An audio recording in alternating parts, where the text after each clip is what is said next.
Shalom teman-teman pemuda Eros, senang sekali rasanya saat ini kalau teman-teman masih bisa melihat saya, sekalipun masih tetap di depan layar kaca. Saya percaya kita semua dalam penyertaan Tuhan yang sama, dan saya percaya teman-teman masih memiliki semangat dan sukacita yang sama untuk kita boleh bersama-sama beribadah kepada Tuhan, boleh sama-sama datang kepada Tuhan, serahkan hati kita, kehidupan kita kepada Tuhan. Mari saat ini dimanapun teman-teman berada, saya mau mengajak teman-teman untuk kita berdoa sebelum kita memulai ibadah kita pada saat hari ini. Mari kita berdoa.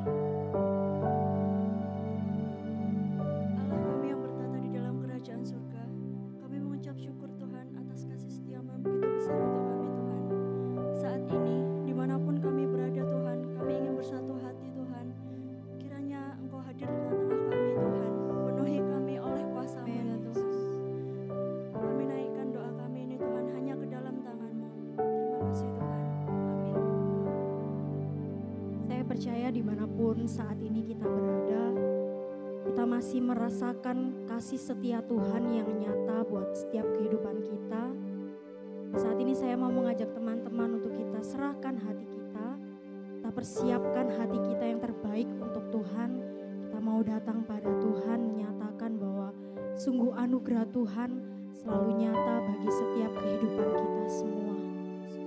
Terima kasih Yesus.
Sungguh ketika kami berada di hadirat-Mu Tuhan, benar Tuhan, kami boleh merasakan mujizat Tuhan nyata Tuhan. Ya Tuhan, dan anugerah-Mu setiap langkahku ada di mata-Mu. Kau yang atur berjejakkan anugerah, tak Kau biarkan ku jalan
syukur-Mu di hadapan Tuhan.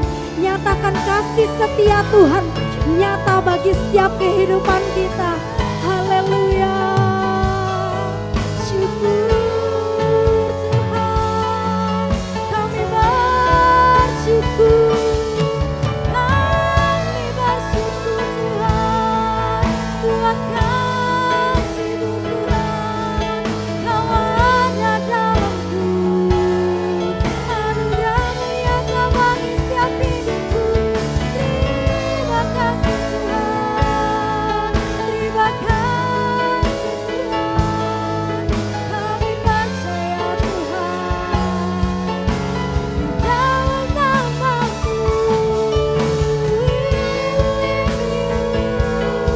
We believe in God. Oh Yesus, kami bersyukur Tuhan. Mulialah namamu Tuhan, mulialah namamu Yesus. Kami bersyukur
ketika kami datang kepadamu Tuhan, membawa setiap keluh kesah kami, membawa pergumulan kami, membawa permasalahan kami percaya di dalam Yesus Kau sanggup melakukan perkara yang besar Tuhan Yesus, perkara yang luar biasa yang tidak pernah kami pikirkan sebelumnya Tuhan. Sebab kami tahu Engkau Allah yang berkuasa, Engkau Allah yang berdaulat atas hidup kami Tuhan. Kami mau nyatakan Tuhan saat ini di hadapan-Mu. Kami anak-anak pemuda-Mu Tuhan. Kami mau membawa rasa syukur kami di hadapan-Mu Tuhan. Kami percaya Yesus.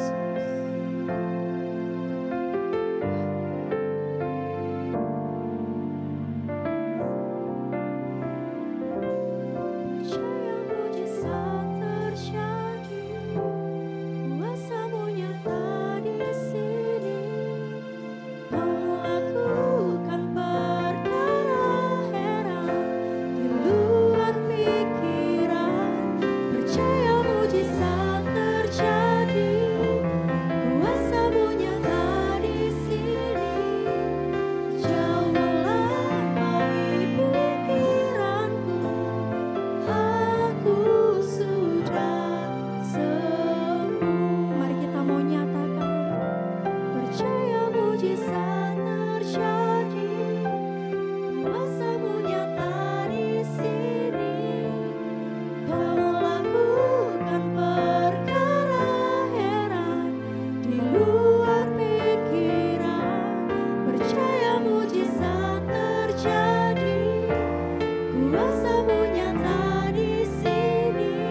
Kuasamu nyata di sini. Berkeras ku heran di luar pikiran. Percaya mujizat terjadi. Kuasamu nyata di sini. Jauh melampaui pikiranku. Aku sudah sembuh. Mari angkat tanganmu, angkat hatimu, angkat suaramu di hadapan Tuhan. Percaya mujizat terjadi. Kuasamu nyata di sini. Kau melakukan perkara heran di luar pikiran. Percaya mujizat terjadi. Kuasamu nyata di sini. Jauh melampaui pikiranku. Aku sudah sembuh. Jauh melampaui pikiranku. Aku sudah sembuh. Jauh melampaui pikiranku. Aku sudah sembuh. Terima kasih Tuhan. Kami percaya Tuhan ketika kami menyatakan bahwa aku sudah sembuh di dalam Yesus. Kami benar-benar disembuhkan, dipulihkan oleh kuasa-Mu Tuhan. Terima kasih Bapa. Tiba saatnya kami akan mempersiapkan hati kami Tuhan untuk kami boleh ditaburi oleh kebenaran firman-Mu Tuhan. Biarlah kami setiap pemuda-Mu yang mendengarkan firman itu Tuhan. Kami boleh melakukannya di dalam setiap kehidupan kami. Kami boleh menjadi pelaku-pelaku firman-Mu Tuhan. Terima kasih Bapa, kami serahkan hamba-Mu yang akan menyampaikan firman-Mu. Kami serahkan ibadah kami selanjutnya di dalam nama Yesus kami berdoa mengucap syukur. Amin.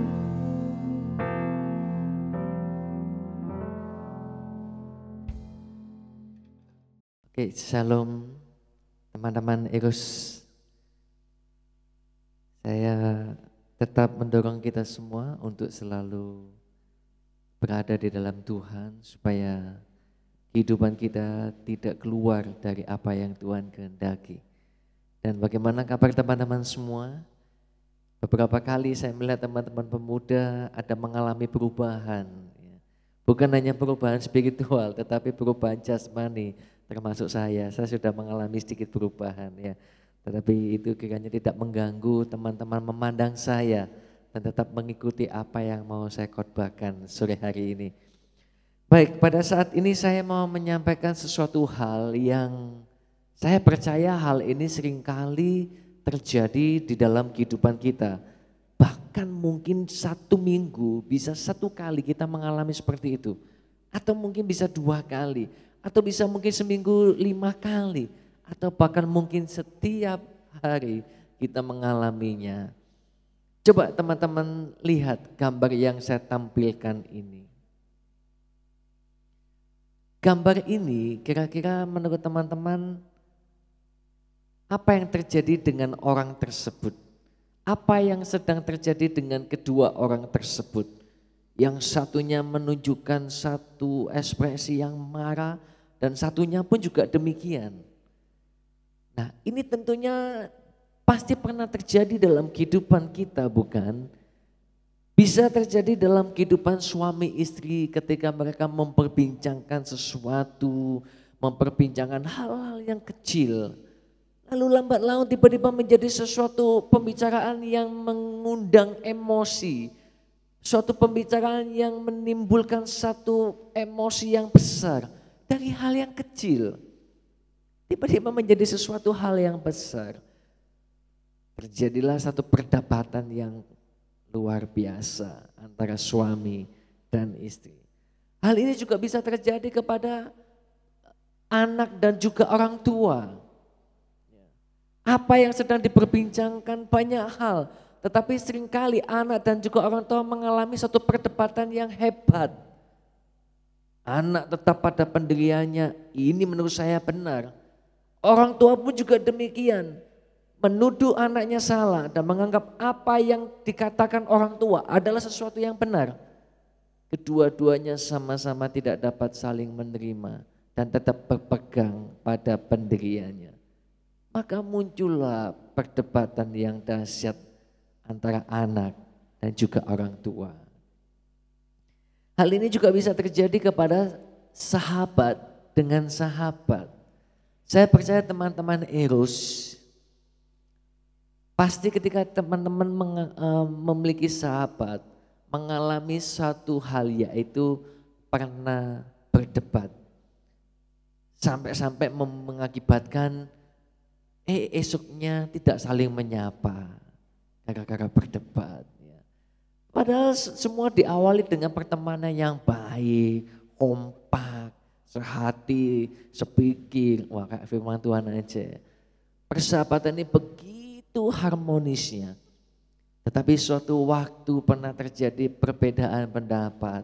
Wah, berdebat, saling mengutarakan pendapatnya.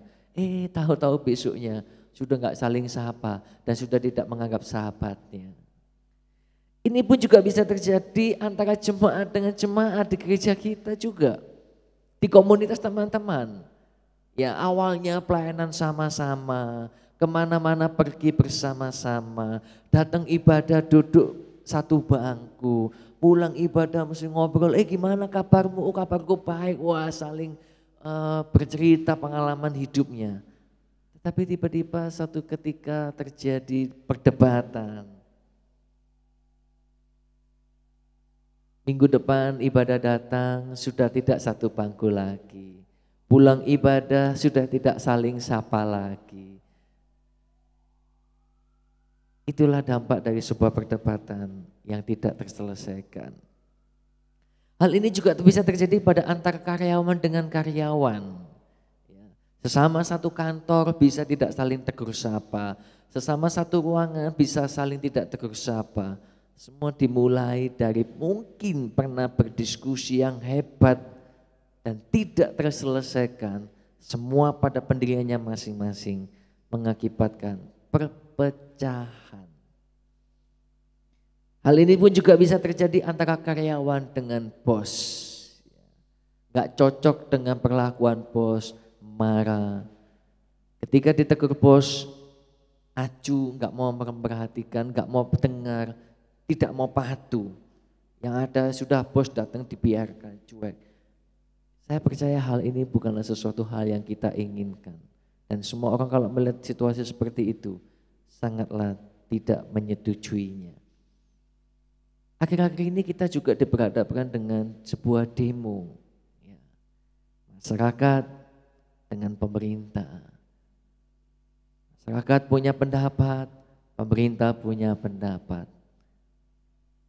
Semua punya argumentasi yang benar, merasa diri benar, merasa pendapat apa yang dipikirkan juga benar.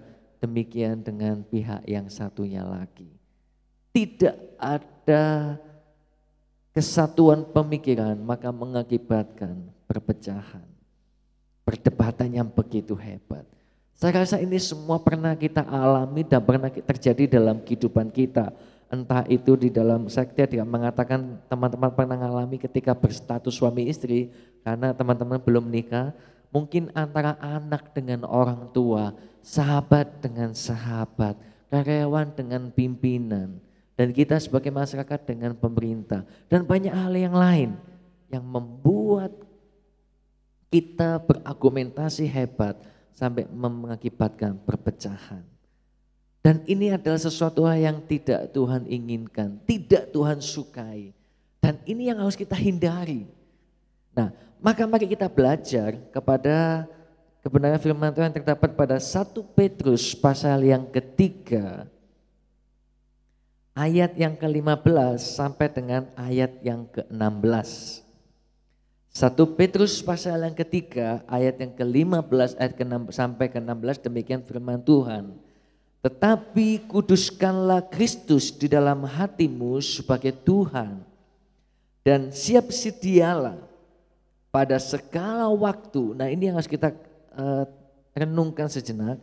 Dan setiap sedialah pada segala waktu untuk memberi pertanggung jawab kepada tiap-tiap orang yang meminta pertanggungan jawab dari kamu tentang pengharapan yang ada padamu. Tetapi haruslah dengan lemah lembut, dengan hormat, dan dengan hati yang murni, supaya mereka yang memfitnah kamu karena hidupmu yang saleh dalam Kristus menjadi malu karena fitnahan mereka itu. Nah, teman-teman di sini harus ketahui bahwa firman di sini ada kata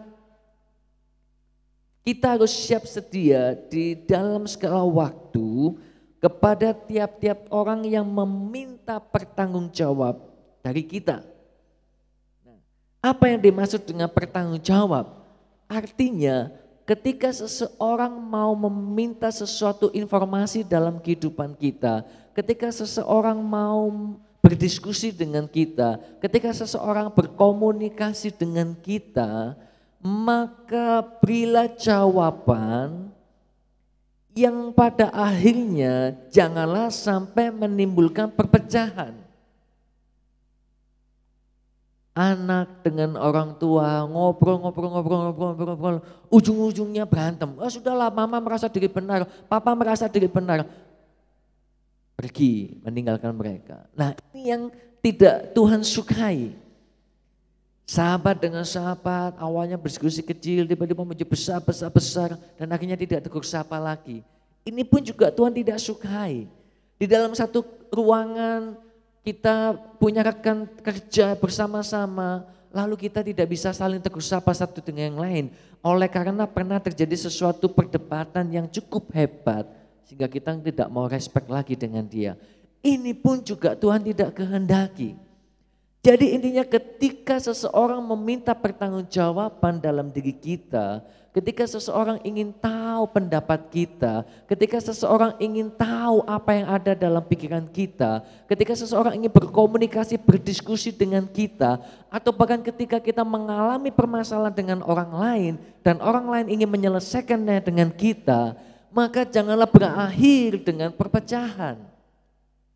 Ini yang Tuhan tidak suka, ini yang Tuhan tidak kehendaki.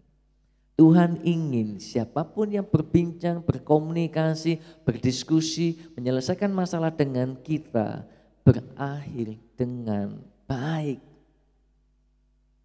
Nah, maka saya mau berikan satu solusi untuk kita semua adalah kita harus selalu siap sedia diri kita dan hati kita.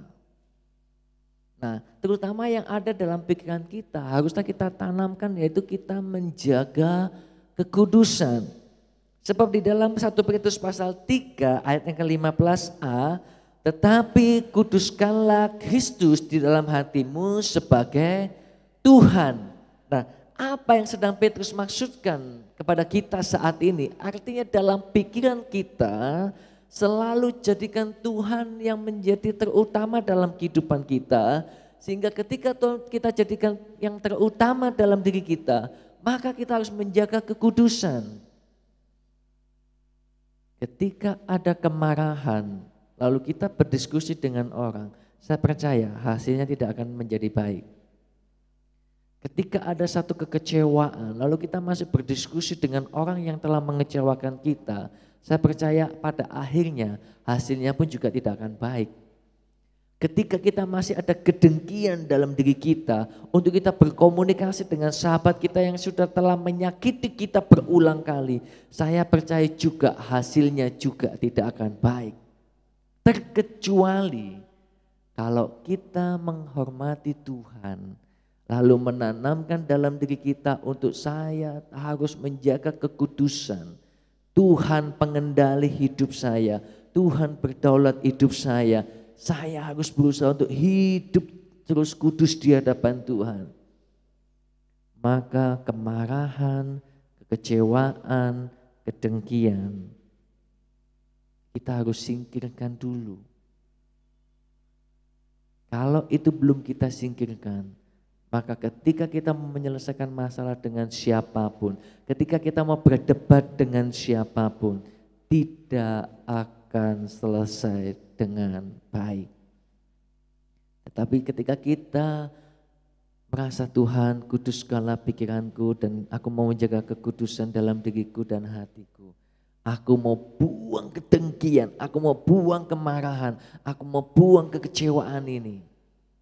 Saya percaya ketika kita berdiskusi dengan orang lain, bahkan orang yang pernah menyakiti kita, atau orang yang mau menyelesaikan masalah dengan kita, atau kita sendiri yang mau menyelesaikan masalah dengan orang yang sedang bermasalah dengan kita, saya percaya pada akhirnya itu akan berakhir dengan baik. Dan selain kekudusan itu, di sini Petrus juga menyuruh kita, memerintahkan kita supaya kita punya sikap juga. Sikap apa yang harus kita tunjukkan supaya diskusi, perdebatan dengan seseorang atau dengan banyak orang itu menimbulkan sesuatu yang baik, yaitu tunjukkanlah sikap lemah lembut. Bukan kita merasa diri benar sehingga kita ngomong apalagi kalau kita ngomong sama orang tua dengan tidak lemah lembut. Kita saja kalau komunikasi dengan adik kita, bagi yang punya adik, kalau adikmu tidak sopan, kurang ajar, kamu pun pasti akan marah.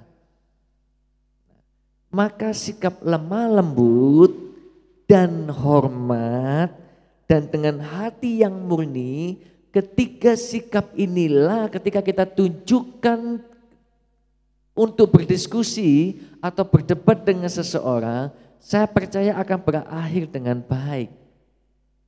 Karena kita menyampaikan dengan lemah lembut itu bukan berarti kita tuh ngomongnya pelan. Oh iya, jadi begini maksud saya tadi, bukan seperti itu. Jadi pengertian lemah lembut itu kita juga menunjukkan ekspresi yang tenang. Yang orang lihatnya tuh kayak, oh kamu sedang tidak marah. Jujur aja ketika kita ngomong sama orang lalu terlihat orang itu mukanya sudah merah-marah, kita pun juga bisa terpancing loh, ngapain orang ini marah-marah gitu. Nah, tapi kalau kita ngomong, bicara, menyampaikan sesuatu dengan gaya yang begini Pak, maksud saya tadi bukan seperti itu. Oh begini Ma, tadi itu saya maunya begini loh Ma. Nah, sambil juga nunjukkan dengan sikap hormat kepada siapapun. Baik kepada orang tua, sahabatmu, rekan kerja, sekalipun adikmu yang masih usianya muda, ketika engkau ngomong dengan lemah lembut, ketika engkau menyampaikan sesuatu dengan sikap menghormati dia sebagai adikmu dan dengan hati yang murni yang tulus, saya percaya adikmu ketika dikasih tahu pun juga dia bisa mendengar dengan baik. Dia juga akan respect dengan kita. Jadi ketiga sikap inilah yang perlu siap sedia. Jujur aja ketika kita bepergian keluar kemana-mana, lalu kalau hati kita lagi panas, dan sedikit tiba-tiba ada temanmu bercanda nyenggol kamu gini, kamu pasti akan memiliki reaksi yang gak baik juga. Apa sih kamu? Nah, temanmu gak tahu kamu lagi bermasalah, temanmu hanya bercanda. Tetapi ketika engkau dibercandai, reaksi engkau langsung negatif kepada temanmu. Nah, tetapi kalau kita selalu setiap waktu sediakan diri untuk siap memberikan pertanggungjawaban, artinya siap berkomunikasi dengan orang dengan sikap yang lemah lembut, menghormati dan hati yang murni, selalu menjaga kekudusan pikiran kita, menjaga kekudusan hati kita.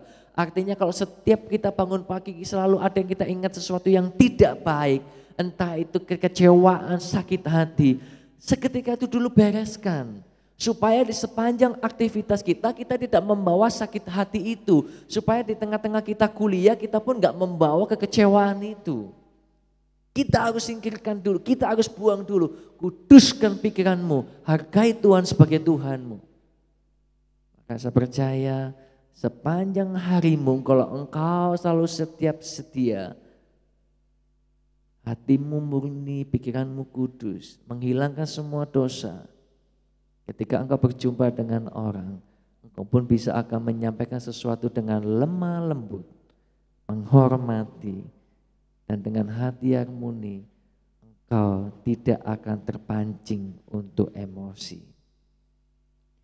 Kiranya hal ini akan selalu kita pegang di sepanjang kehidupan kita, di sepanjang aktivitas kita, di sepanjang kita berrelasi dengan siapapun, dengan orang tua, dengan adik, dengan sahabat, dengan sesama karyawan, dengan siapapun. Mari selalu siap sedia diri kita, supaya kita sendiri tidak terpancing emosi kita, dan kita pun juga bisa menyampaikan sesuatu dengan lemah lembut, hormat, hati yang murni, sehingga siapapun yang berkomunikasi dengan kita, kita tidak emosi, dan pada akhirnya perbincangan kita pun andai kata ada perdebatan yang besar, yang dahsyat, juga akan berakhir dengan baik.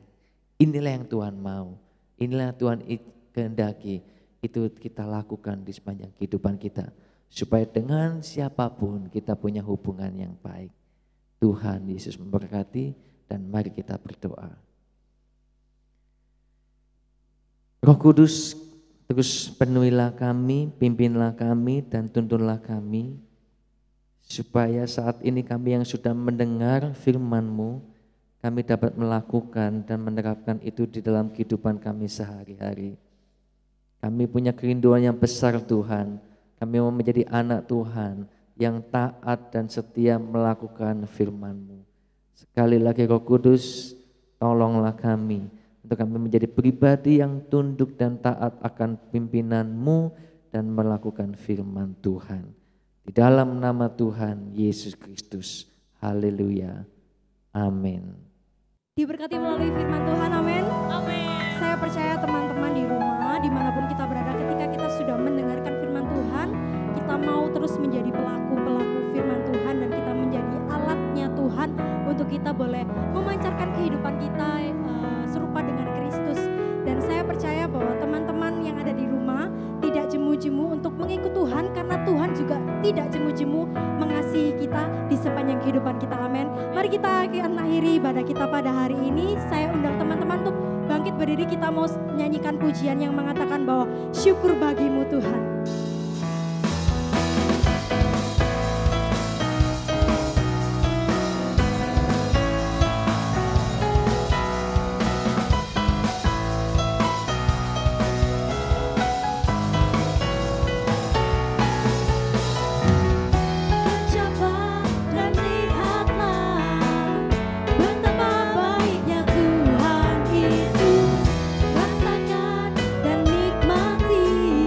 Kasih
Mari teman-teman kita bersama mengangkat kedua tangan kita dan kita akan berdoa untuk mengakhiri ibadah pemuda kita pada sore hari ini. Kembali kami datang kepada Tuhan dan memohon berkat Tuhan yang sudah tersedia, yang sudah Tuhan sediakan bagi kami, kiranya itu Engkau berkatkan dalam kehidupan kami. Maka teman-teman pemuda Eros saat ini percayalah dan tetaplah setia di dalam Tuhan. Apa yang firman Tuhan sudah pernah kita dengar, maka percayalah itu pasti akan Tuhan genapkan dalam kehidupan kita. Tuhan yang sudah merancangkan sesuatu yang baik atas kehidupan kita, maka berjalanlah sesuai dengan kebenaran firman Tuhan itu, maka rancangan Tuhan yang terbaik itu akan tergenapi dalam kehidupanmu. Maka saat ini kedangkanlah kedua tanganmu lebih tinggi lagi di hadapan Tuhan. Diberkatilah kehidupanmu, diberkatilah kedua orang tuamu, diberkatilah apa yang orang tuamu kerjakan, baik orang tuamu yang pengusaha atau yang bekerja. Diberkatilah engkau yang masih kuliah, diberkatilah engkau yang masih sekolah, diberkatilah engkau yang bekerja, diberkatilah engkau yang berusaha, diberkatilah pelayananmu, diberkatilah akan masa depanmu, dan di dalam Tuhan segala sesuatu Tuhan akan menjadikan baik atas kehidupan kita. Di dalam nama Tuhan Yesus Kristus. Haleluya. Amin. Tuhan Yesus memberkati teman-teman Eros semua.